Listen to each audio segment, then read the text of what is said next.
Wendell Hudson. Went to a lot of his high school basketball games, man. Yeah. How was that as a child?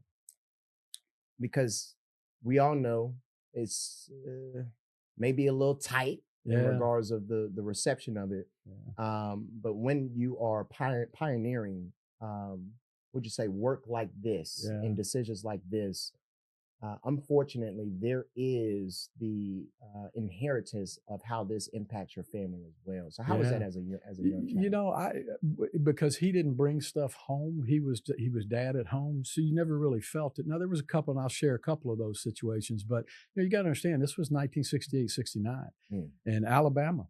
Yeah. I mean, it wasn't too many years prior that George Wallace stood in the schoolhouse door at the University of Alabama and keeping, trying to keep the university segregated. Yep.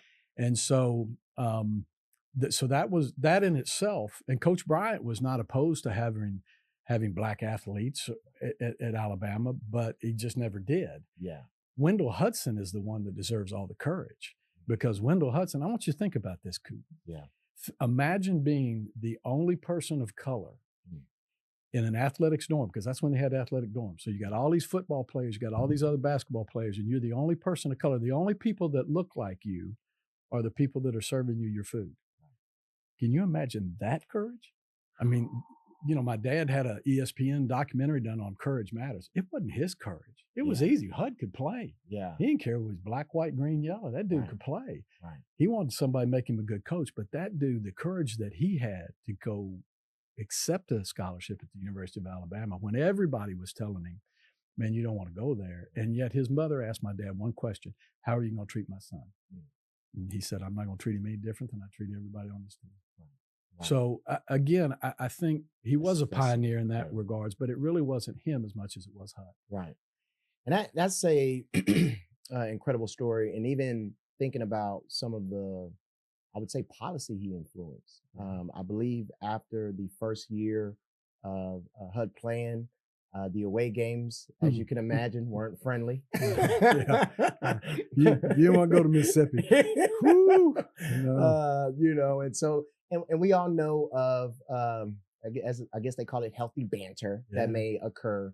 Yeah. But sometimes lines are crossed, and probably all the time the lines were crossed while they were playing.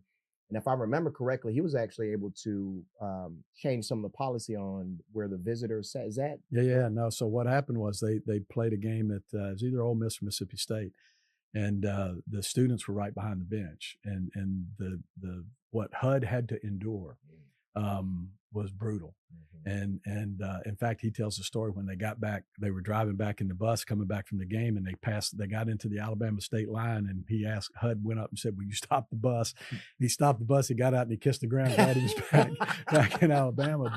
But what he did was he just said, look, this isn't right for any human being to be treated this way. Right. And so the SEC moved the students from being right behind, wouldn't allow them to be right behind the bench, the visiting team bench anymore. Wow. And now look, there were still slurs, there were still all kinds of things that were said, but it wasn't 24/7, 360 while you're in that game right behind you. Right. Yeah. And I think that's a beautiful illustration, even going back to HUD's mother saying, are you going to take care of my son? That's right. And not only he did that, but there were others that came after him that were able to benefit and not have to take on that burden. So being exposed, so it looks like, coach is holding it down, being a basketball coach. You're seeing a lot of basketball games. Yeah. What sport did you gravitate towards to start playing and saying, all right, let me hold this? Yeah, basketball. And I'll tell you why. Football I thought was crazy. One, it was the South.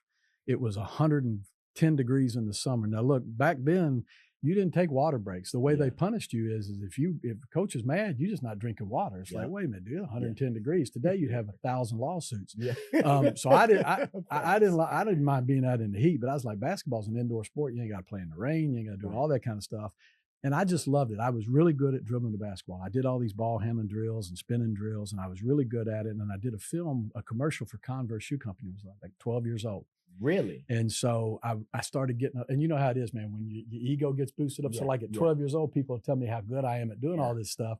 So that's why I gravitated towards basketball. I was better at football, but I gravitated towards basketball just because, one, he was the coach, but I was getting some accolades. People would get little attaboys, patting me on the back. I was pretty good at this stuff. Yes.